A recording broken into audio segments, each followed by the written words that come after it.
Assalamualaikum warahmatullahi wabarakatuh.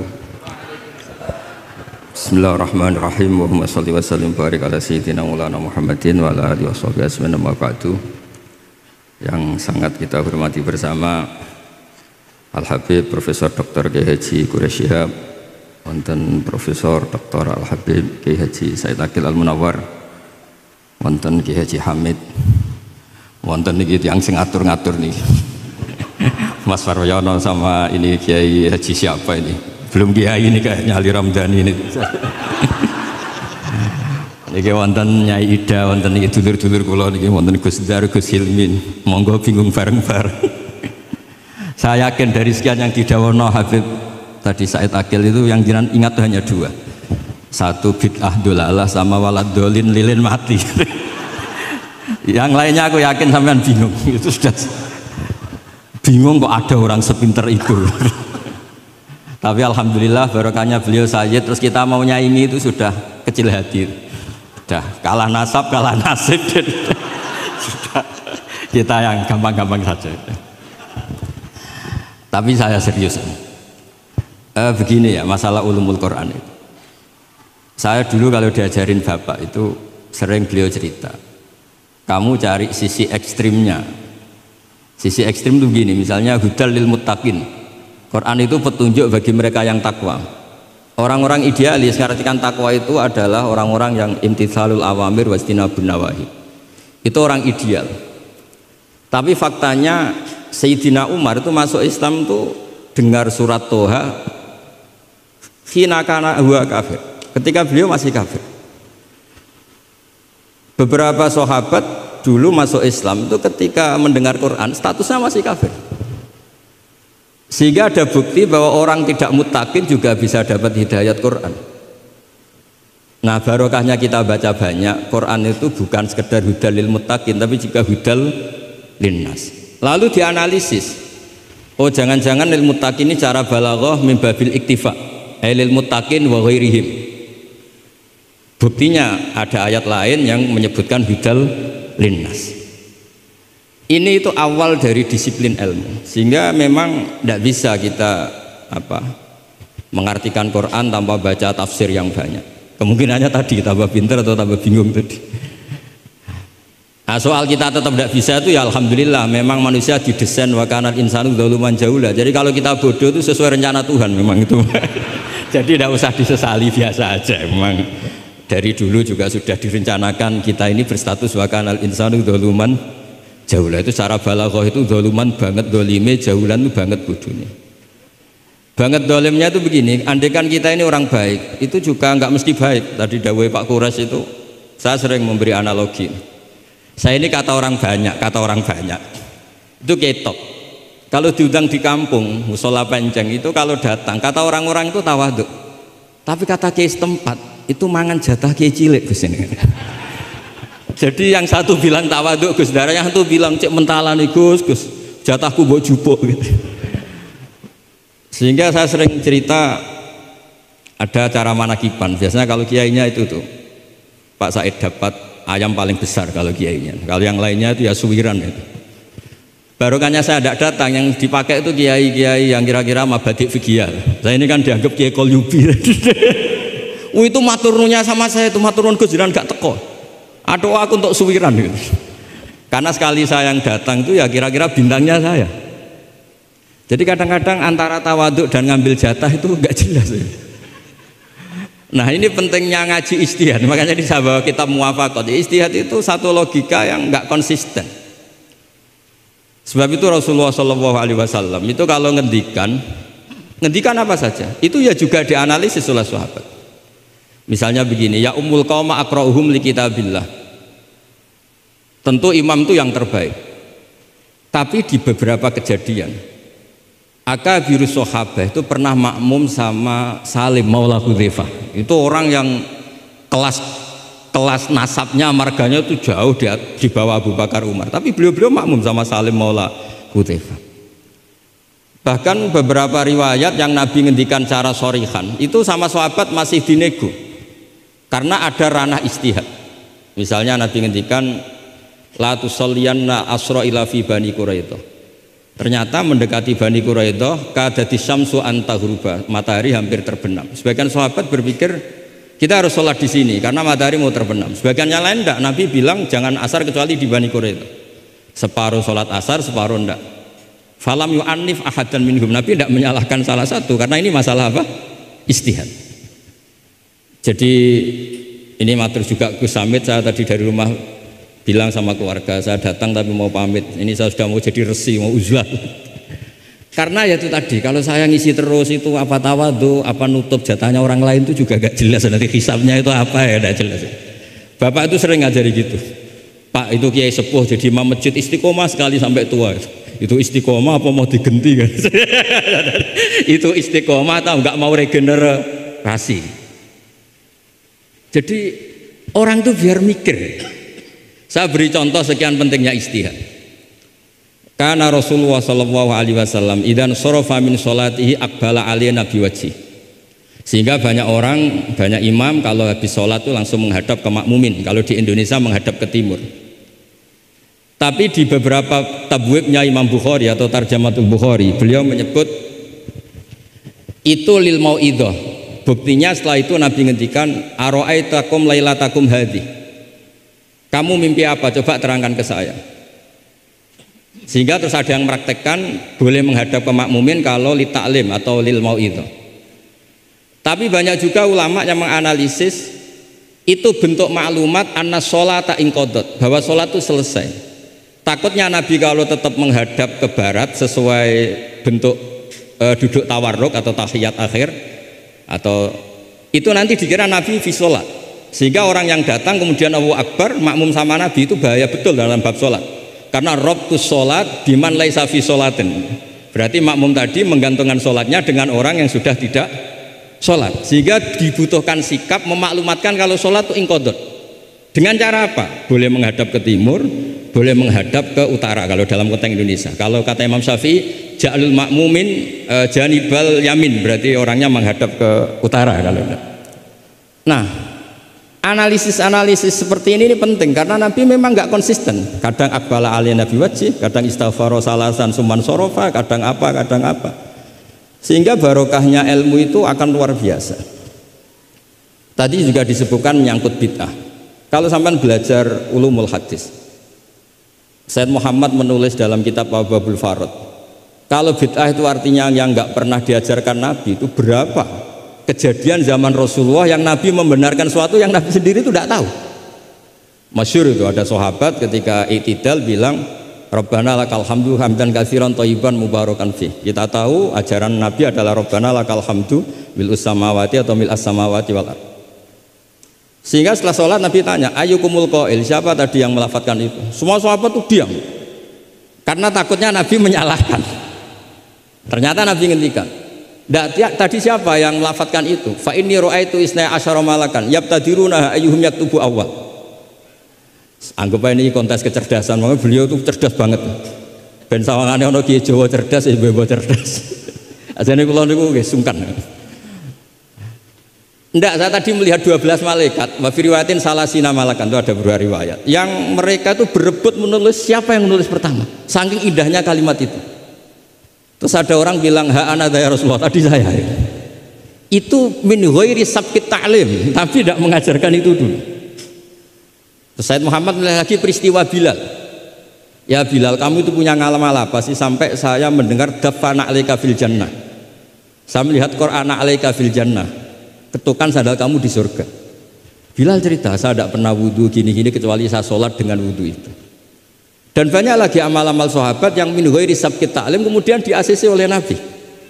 Andai kan bid'ah itu yang belum diajarkan Nabi, tentu semua itu salah. Kowe sing marahi sapa? Ora tak warai kok kreasi dhewe. Fa'antal musyarri'. Ndak, Nabi ternyata mengiyakan. Yang ketiga yaitu peristiwa kulhu. Ada imam di Masjid Kuba, kila fi syariatin Nabi arsala syariatan itu selalu kalau imam itu baca kulhu sampai makmumnya itu jenuh karena main kulhu terus. Singkat cerita si imam ini dilaporkan, ya Rasulullah, imam yang kau tugaskan ke kita ini main kulhu terus. Itu gimana ya Rasulullah? Tapi Nabi karena bijak panggil orang itu, dipanggil. Kenapa kamu sering baca kulhu? Li anna suratal ikhlas sifatur rahman fa ana uhibbuha. Itu surat yang benar-benar hanya nerangkan Allah, sehingga saya suka. Kalau surat lainnya itu kan surat proposal.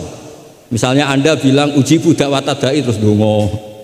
Banyak sifatnya Allah yang kamu suka itu karena terkait Anda. Kalau ini enggak ada yang terkait kita, murni tentang Allah, sehingga saya suka. Makanya disebut suratul ikhlas. Kalau Anda baca Ar-Rahman mesti terus hanya irhamna. Anda baca Ghafur terus ighfir lana. Jadi kepentingan Anda langsung diungkapkan. Apalagi yang Al-Mujib, wah langsung kemana-mana hajatnya disampaikan semua. Kamu yang punya utang, Allah yang kamu libatkan gitu. Ya kan? Kamu yang ingin wayah, Allah kamu libatkan. Ya Allah, masih disuruh nggak konangan, itu kan nggak ikut Allah, nggak ikut utang, kamu libatkan suruh nyaur gitu kan. Tapi kalau surat Ikhlas tidak ada itu semua. Tidak ada Mujib, tidak ada Rahman, tidak ada, pokoknya tentang Allah saja. Maka saya suka. Sehingga disebut surat Ikhlas, karena orang baca surat Ikhlas itu pasti ikhlas karena ada terkait tentang kita. Tapi apa kata Nabi? Barusan Jibril datang memberitahu Allah itu suka kamu. Akhbirhu annallaha yuhibbu. Orang itu senangnya bukan main. Nah barokahnya ngaji seperti ini. Kalau Anda melihat imam main kulhu saja, orang alim alama itu pasti baca hadis tadi. Tapi Imam Ahmad tuh gak suka ada orang sering baca kulhu. Ini cerita ijtihad, gak suka.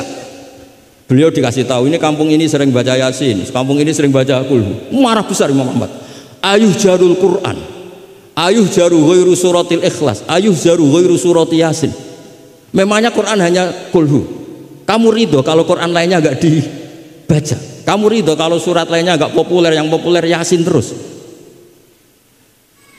Lam yakun se'unnal Quran mahjura. Gak boleh Quran jadi mahjur, harus dibaca semua.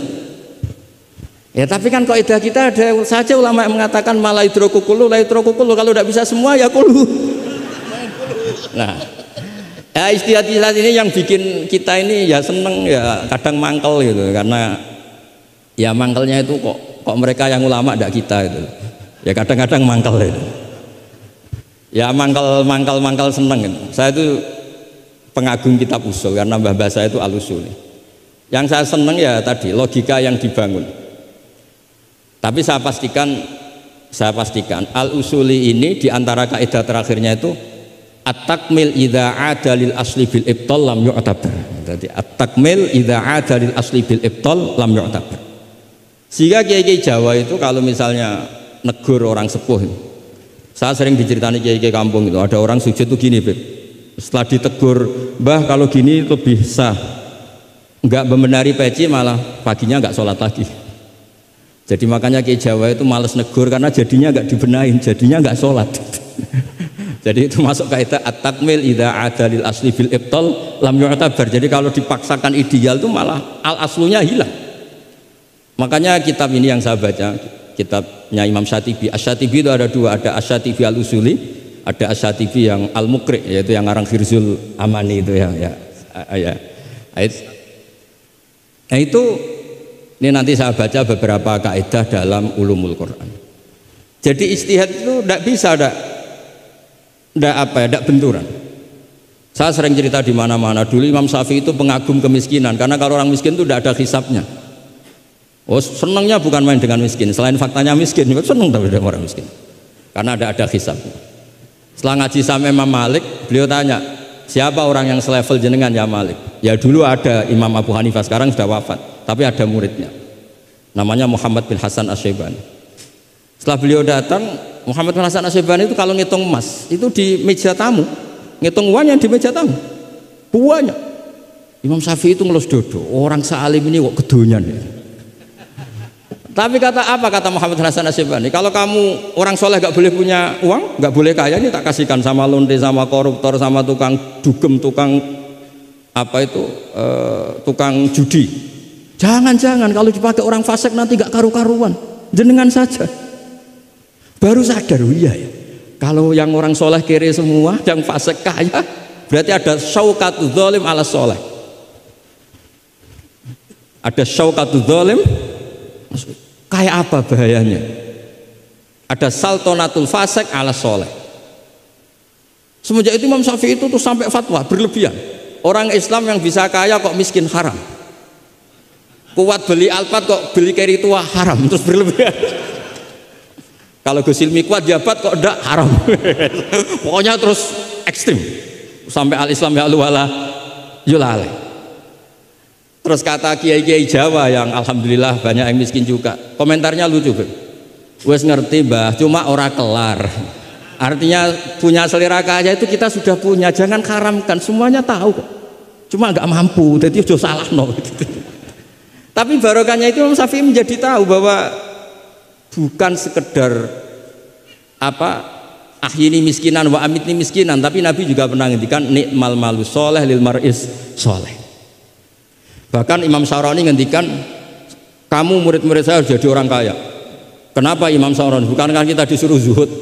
Nanti kamu kebingungan baca ayat ini, terus beliau baca anfiku gitu. Artinya kalau kamu miskin pas baca anfiku mimma razaqnakum kamu bingung karena kamu nasibnya yunfakun. Qurannya itu yunfikun bukan yunfakun. Yunfikun itu memberi bukan diberi. Jadi itu ijtihad. Maksudnya ini ijtihad. Jadi ijtihad itu sesuatu yang harus kita buka. Ya seperti inilah. Saya tidak tahu ini Gus Hamid ngundang saya ini apa ganjaran apa enggak. Kalau melihat seneng orang alim, silaturahim ya ganjaran.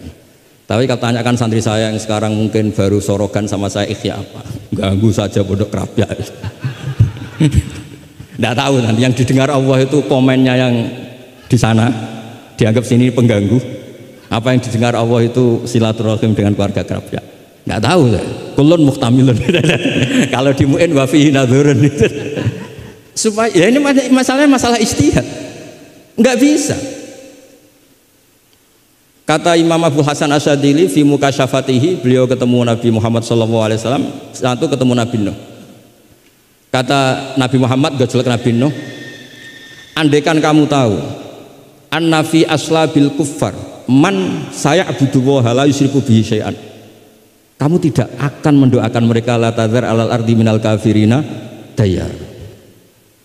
Nabi ketika dihujat kayak gitu di Abdul Yalil di Taif, itu kan sampai malaikatul jibal bilang, kalau kamu mau Muhammad, kalau kamu mau ya Rasulullah, mereka akan saya habiskan. Apa kata Nabi? Bal arju ayyukhrijawah min aslabihim ma ya'budu wa la yusyriku bihi syai'an. Mungkin bapaknya belum iman tapi nanti anak-anaknya iman. Kita tahu kan Abu Lahab punya anak Darro, Abu Jahal punya anak Ikrimah, Walid yang kayak gitu getol Nabi punya anak Khalid. Kayak apa sabarnya Nabi, Kak? Seperti sabarnya kiai-kiai di Indonesia. Bapaknya itu gak poso, ya ora salat. Anaknya itu TPG. Gara-gara anaknya cilik poso itu njuk gendong bapaknya. Sesuai bapaknya izin melok poso. Saking harunya melihat anaknya puasa. Abdullah bin Ubay bin Salul itu punya anak itu solehnya minta ampun. Saya tidak tahu ketua pondok apa berdarah mondok di Rasulullah. Itu termasuk min ajali talamidihi Abdullah bin Ubay. Punya anak Abdullah juga namanya. Itu sampai ketika ya Rasulullah bapak saya itu meninggal, tolong dikasih syafaat. Ya saya ingin kafannya itu jubah jenengan. Fanaza jubah tahu dikasihkan. Tidak sekedar itu, tolong ludahi ya Rasulullah biar bisa diludahi kan. Sampai Umar itu ya Rasulullah apa engkau tidak ingat Abdul bin Ubay ngomong gini,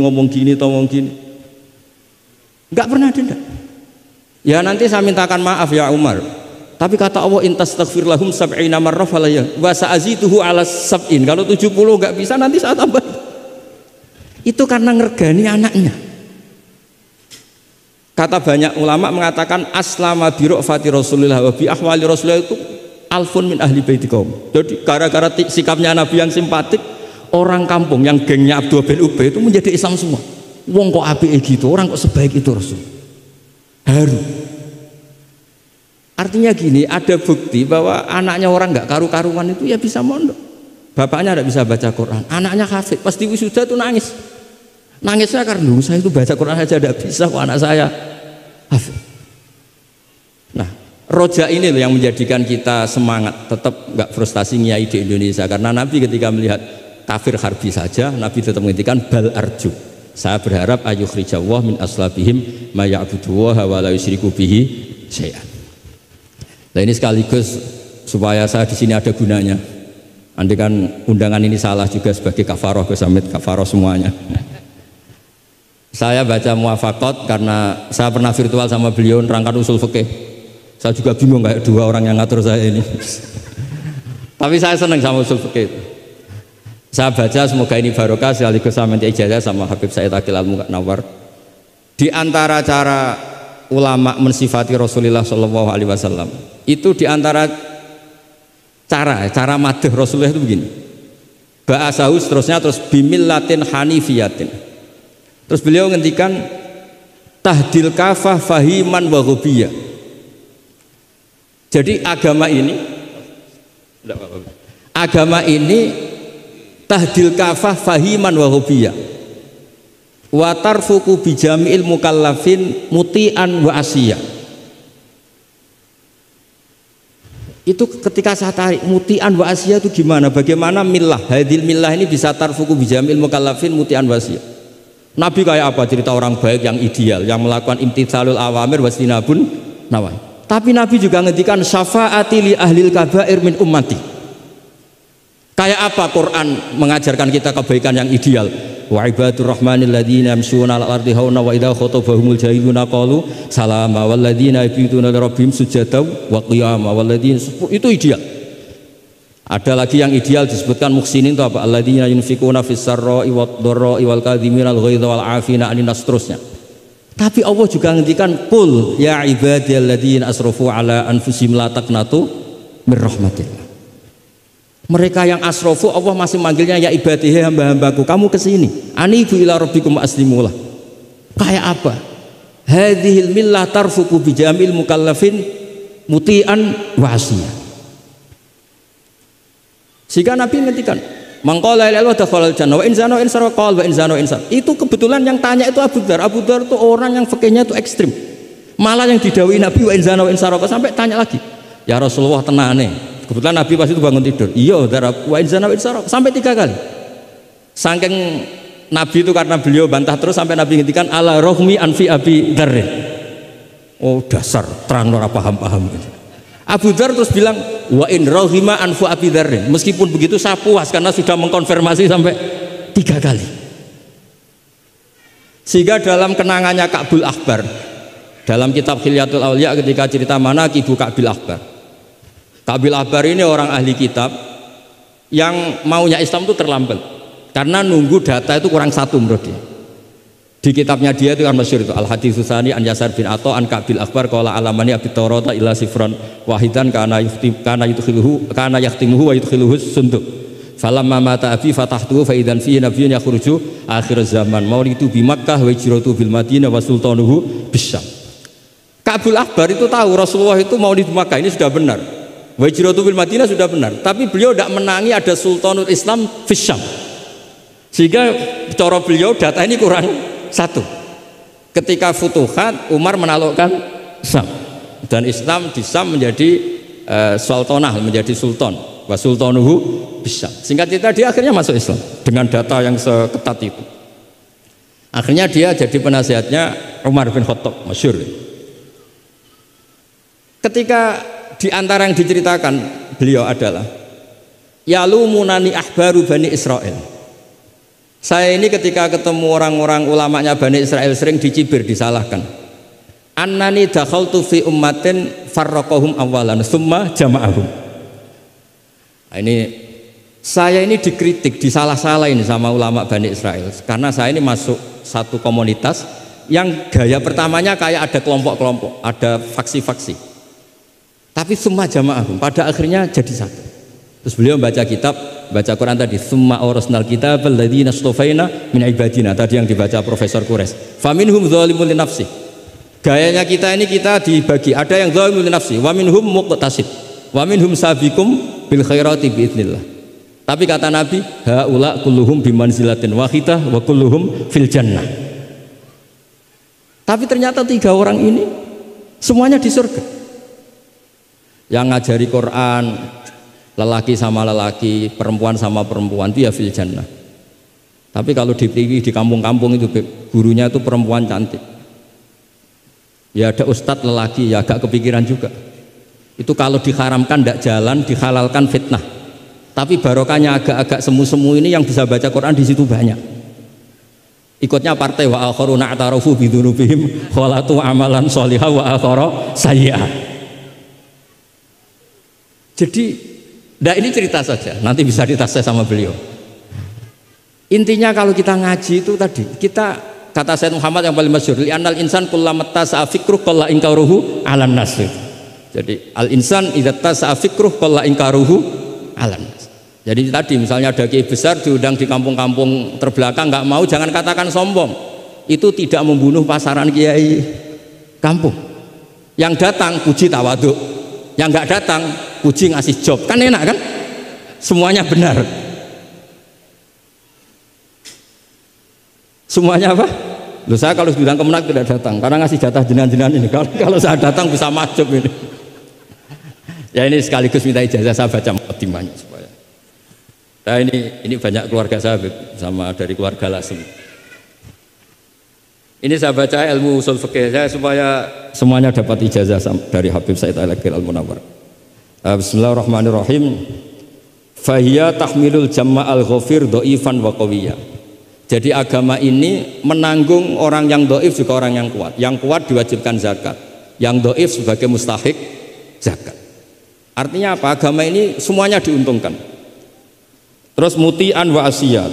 Terus wataku tuhum bi khazaimihim min qadan wa abiyya. Wa tusawwi bainahum bi hukmil adli syarifan wa daniyah. Wa tubawi uhamilaha fid dunya wal akhirati makanan aliyah. Wa tudrajun nubuwatu baina jambaihi wa illam yakun nabiyya.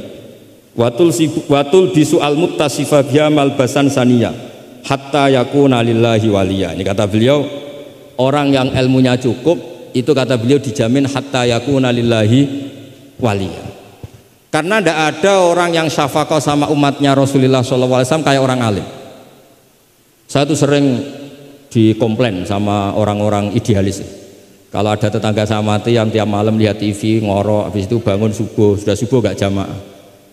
Itu kan, Gus kenapa anda muji suami saya itu orang baik padahal malamnya itu mesti lihat TV ngorok tidur. Ya itu kan orang baik. Selama ini kan hanya dibilang dia tarokat tahajud, dia taroka qiyamal lail. Kalau saya bilang huwa tarokal ma'asiyah kullaha, karena tidur tadi. Susahnya apa sih husnudzon itu? Memang gara-gara gaya dia begitu kan tarokat tahajud, wa taroka qiyamal lail. Tapi juga harus kamu ingat, wa taroka dugem, wa taroka kada wa kada. Karena yang dikatakan taat itu tarkul manhiyat. Orang yang taatnya pas-pasan tarkul manhiyat pakai terjaga itu kepikiran. Misalnya ada dangdutan atau ada tontonan apa, lihat dak. Tapi kalau tidur kan bangun sudah selesai. Makanya ada wa min ayatihi manamukum billaili wan nahari.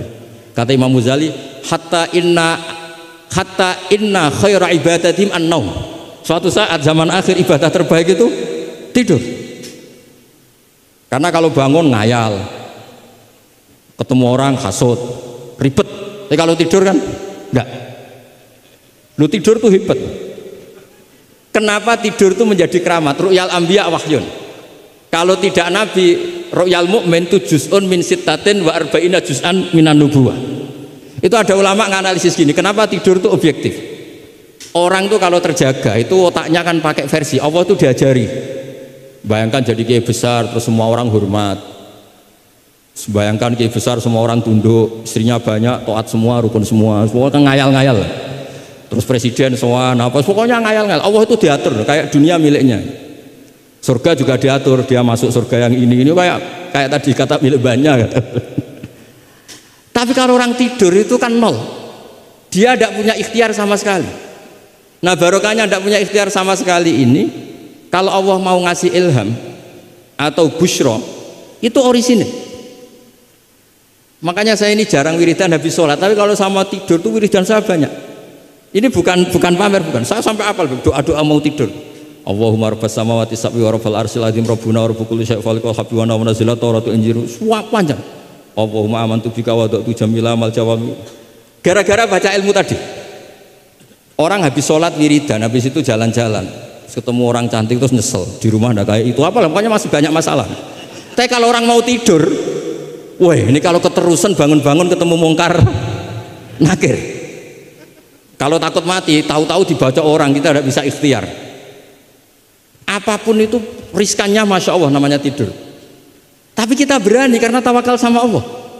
Nah itu kalau kamu bisa mengenalkan itu tidur kamu dengan kualitas juz'un min sittatin wa arba'ina juz'an minan nur. Saya itu pernah tidur, ini cerita ke sampean, tidak sering tapi pernah. Belajar kitab sak nomornya itu tak lihat itu persis. Dia hanya ingin meraktekkan itu. Ya karena tadi kalau betul ru'yal mukmin itu juz'un min sittatin wa arba'ina juz'an minan nur. Makanya ada anni arafil manami anni asbahu. Makanya ketika Said Muhammad cerita kalau ada kritikus tentang kitab Madaih karena kadang pakai cerita ru'yal kafir, itu kata Said Muhammad di era sebelum Rasulullah SAW itu semua ru'ya itu orisinil. Ketika Fir'aun mimpi bahwa ada an-naron akhraqat baitahu, terus ditakwil anna waladan min auladi bani Israel ahlaka mulkahu. Akhirnya nyata apa enggak? Nyata kan? Padahal itu ru'yal kafir. Fir'aun mimpi ada nar sing akhraqat baitahu, terus ditakwil ada waladan min bani Israel ahlaka napa? Mulka. Nyata padahal itu ru'yal kafir. Zaman Azizu Misro mimpi ini aros apa bakaratin siman. Itu juga nyata padahal ru'yal kafir. Sehingga di Dalailun Nubuwah Imam Bukhari sendiri memasukkan komentarnya Heraklius. Di kitab-kitab Madaih juga memasukkan komentarnya Nasturo, Bukhairo memasukkan. Nah, lagi-lagi ini pentingnya ngaji. Tapi kalau Anda tidak ngaji, wah ini omongannya orang kafir, Mas layu tamatu qaulu gini-gini. Lagi-lagi ini barokahnya ngaji. Jadi barokahnya ngaji kita tahu mana duduk perkaranya, mana yang harus musaddaq, mana yang harus mukadzab. Jika kita ngaji disebut al-jarh wa ta'dil. Nah, saya mohon semohon-mohonnya lah bahwa Quran ini kita bawa dengan semua perangkat ilmu. Terakhir saya cerita ilmu balaghah. Ilmu balaghah juga penting. Misalnya secara lahir orang kafir itu misalnya tidak sumun, tidak bukmun. Tapi barokahnya la yasmaul haqqa disebut bukmun misalnya. La yatakallamu bil haqq, la yasma'u. Akan itu kan ada sumum, bukmun, umyun. Sumun berarti apa? La yasma'ul haq, bukmun la yatakallamu bil haq, umyun berarti la yubsirul haq. Sehingga nanti kalau ada ayat wa ja'ala minhumul qiradata wal khanazira wa abadat tauhid, andekan tidak ada fakta ada kaum tertentu yang dijadikan khanazir, kita masih bisa pakai tasbih. Tasbih balik adalah yang ada tuh tasbih dibuang. Kalau orang dermawan level 6 mungkin orang bilang masih zaidun kal bahr. Tapi kalau levelnya 9-10 orang akan bilang Zaidun Bakhrun. Kalau ganteng masih pas-pasan Zaidun Kalbadri. Tapi kalau sudah kayak Rasulullah anta Samsun anta Badru. Nah pentingnya ilmu itu adalah ketika ada ayat yang dohirnya misalnya ada tadi wajah alamin humul qiradata wal khonaziro abadat tauhid. Ternyata misalnya kalau itu fakta ya sudah selesai kan, berarti itu hakikat. Tapi itu misalnya tidak fakta, kita masih bisa mentakwil dengan ekulubuhum atau apalah mentalnya mislul khonazir mislal kirot. Tapi kalau kita tidak ngaji balaghah, semua lafaz kita anggap apa? Tekstualis dan kita anggap hakikat, berarti terus nganggap pernah ada periode yang orang itu dijadikan seperti itu. Nah, lagi-lagi yang nyafaat itu semua adalah ilmu. Ya, jadi ini sekaligus mohon ini ijazah kitab muwafaqat supaya semuanya dapat dan dapat berkah dari Rasulullah SAW. Assalamualaikum warahmatullahi wabarakatuh.